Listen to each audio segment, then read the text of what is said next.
बिस्मिल्लाहिर्रहमानिर्रहीम। Welcome to cooking food secrets.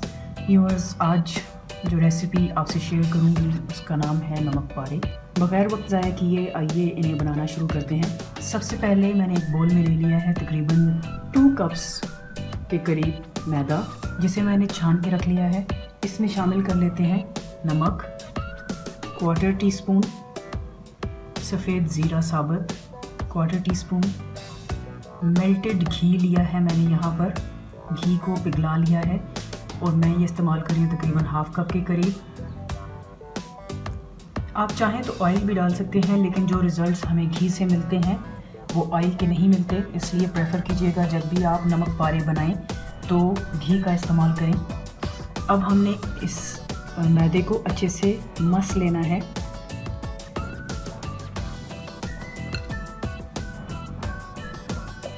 ताकि जो घी हमने इसमें शामिल किया है वो मैदे में इक्वली डिस्ट्रीब्यूट हो जाए।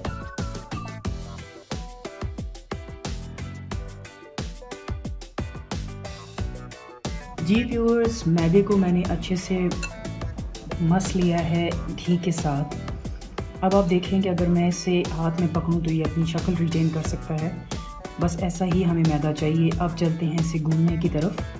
बहुत कम पानी का इस्तेमाल करते हुए हमने इसे गूंदना है कि इसका जो आटा हम गूंदेंगे वो बहुत सख्त होता है नॉर्मली, तो ख्याल कीजिएगा कि पानी की क्वांटिटी ज़्यादा ना होने पाए।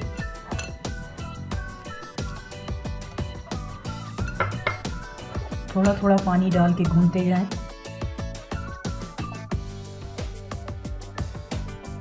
लेकिन अगर आटा आपका ज़रा ढीला हो जाए या आपको लगे कि सख्त कंसिस्टेंसी नहीं रही है तो आप उसमें मैदे का इस्तेमाल कर सकते हैं।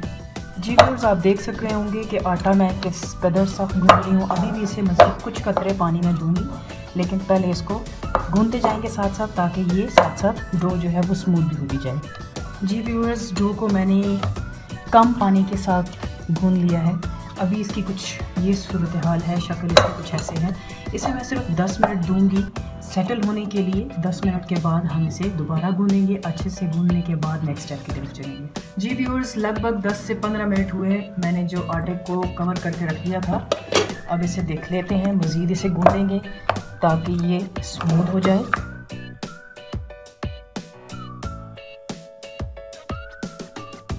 आपको देखने से ही अंदाज़ा हो रहा होगा कि टेक्सचर इसका काफ़ी सख्त है। मैं इसे में मज़ीद 4-5 मिनट के लिए गूंदूंगी और उसके बाद हम नेक्स्ट स्टेप की तरफ चलेंगे। जी व्यूअर्स, आप देख सकते हैं डो हमारी स्मूथ हो चुकी है। अब हम डिवाइड कर लेंगे इसे 3 बराबर हिस्सों में।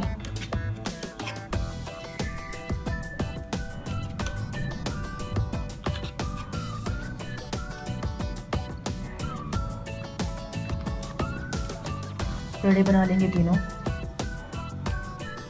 बग़ैर आटे का इस्तेमाल किए हुए या मैदे का इस्तेमाल किए हुए हमें इन पेड़ों को बेल लेना है।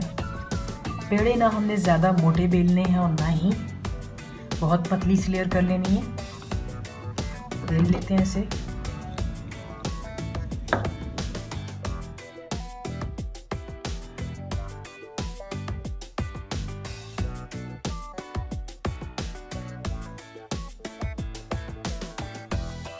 रोटी हमने बेल ली है। अब हम इसमें कट लगा लेंगे।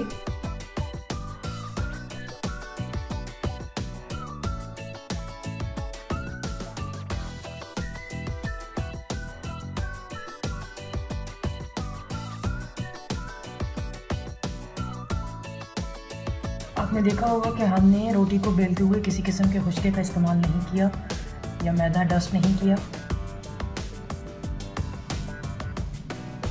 आटा हमारा इतना ही सख्त था कि उसे हमें मज़ीद आटा लगाने की ज़रूरत नहीं पड़ी।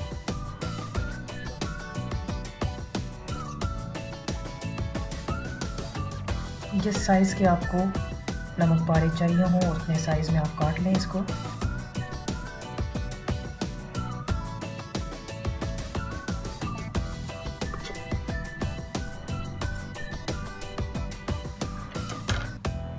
अब हम इसी छुरी की मदद से इनको उठा लेंगे ऐसे, और उठा के हमने इसे फ्राइंग की तरफ चलना है।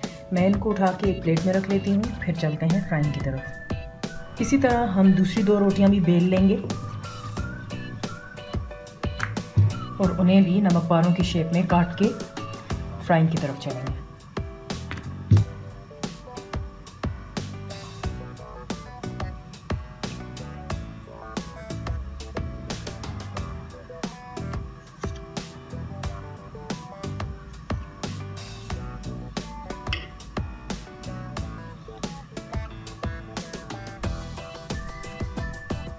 जी व्यूअर्स, दूसरी तरफ मैंने फ्लेम पे एक फ्राइंग पैन में ऑयल डाल के गर्म होने के लिए रख दिया था। ऑयल हमारा ऑलमोस्ट गर्म हो चुका है। एक नमक पारा मैंने ऑयल की हिद्दत को चेक करने के लिए डाल भी दिया है। थोड़ा सा और गर्म हो ऑयल, फिर हम इसमें नमक पारे डालते हैं और फिर फ्राई करते हैं। डालते हैं नमक पारे।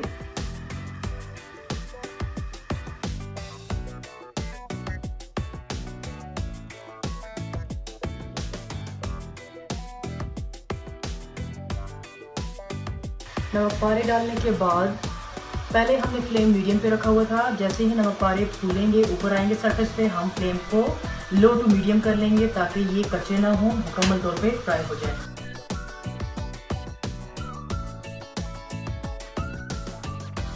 जी व्यूअर्स, आप देख रहे होंगे नमक पारों ने अपना कलर चेंज करना शुरू कर दिया है। बस इससे हम उलटते पलटते ऐसे ही फ्राई करेंगे और उसके बाद हम इन्हें डिज़ायर्ड कलर रिसीव होने पे निकाल लेंगे।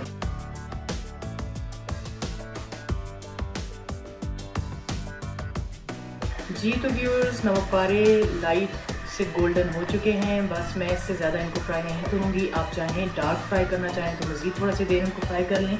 फ्लेम को करूँगी थोड़ा सा लो और निकाल लूँगी इनको प्लेट में।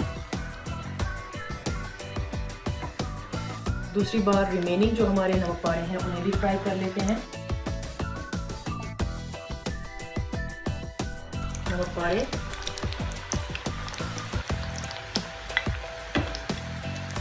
इन्हें भी फ्राई कर लेते हैं।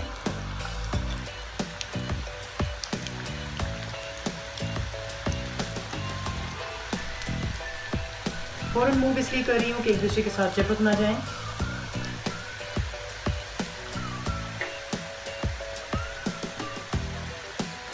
जी व्यूअर्स, आप देख सकते हैं नमक पारों को मैं डिस्प्ले कर चुकी हूँ।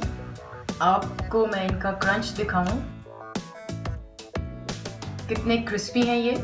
ज़रूर ट्राई कीजिएगा। उम्मीद है आपको रेसिपी पसंद आएगी।